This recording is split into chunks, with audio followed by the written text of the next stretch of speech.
আসসালামু আলাইকুম viewers, আক্তারস mini কিচেনে আজকের রেসিপিতে সবাইকে স্বাগত জানাচ্ছি। আজ আমি ম্যাঙ্গো ক্ষীর তৈরি করব। ম্যাঙ্গো ক্ষীর তৈরি করার জন্য আমি একটি সসপ্যানে 2.5 কাপ পানি নিয়েছি, আর এখানে 1/4 কাপ পোলাওয়ের চাল ভালো করে ধুয়ে পানি ঝরিয়ে নিয়েছি। এখানে 1 কাপ গুঁড়ো দুধ, আর এখানে 1 কাপ ম্যাঙ্গো পিউরি, আর এখানে 1/3 কাপ চিনি নিয়েছি। এখন আমি পোলাওয়ের চালটাকে সসপ্যানে ঢেলে দিচ্ছি।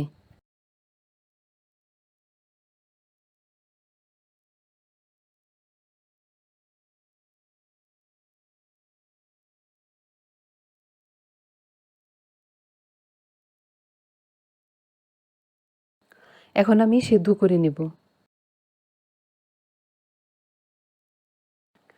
আমি সসপ্যানটাকে চুলায় বসিয়ে দিয়েছি, আর চুলার আঁচটাকে মিডিয়ামে রেখে দিয়েছি। এখন আমি চালটাকে ভালোভাবে ফুটিয়ে সিদ্ধ করে নেব।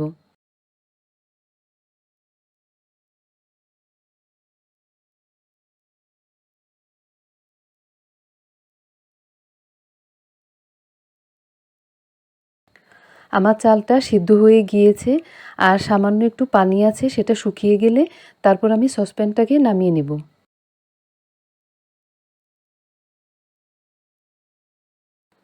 আমি চিনিটাকে দুধের মধ্যে দিয়ে একসঙ্গে মিশিয়ে নিচ্ছি।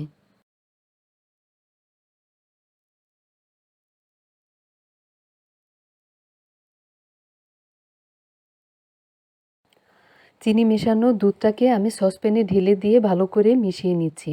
এখানে চিনিটা আমি আমার স্বাদ অনুযায়ী দিয়েছি। এখানে যার যার টেস্ট অনুযায়ী চিনিটা কম বেশি করে নিতে পারবে।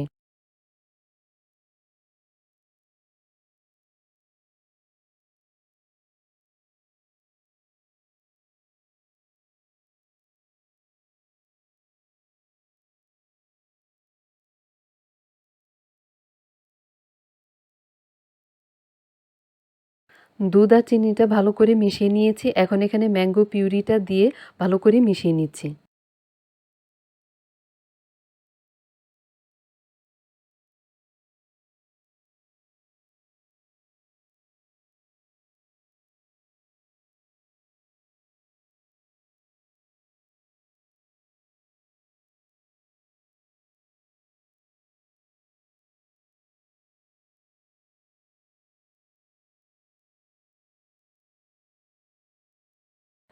সব কিছু ভালোভাবে মিশিয়ে নিয়েছি।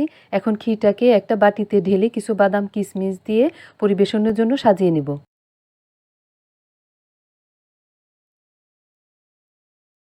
তৈরি হয়ে গেল ভীষণ মজার একটি ডেজার্ট ম্যাঙ্গো ক্ষীর।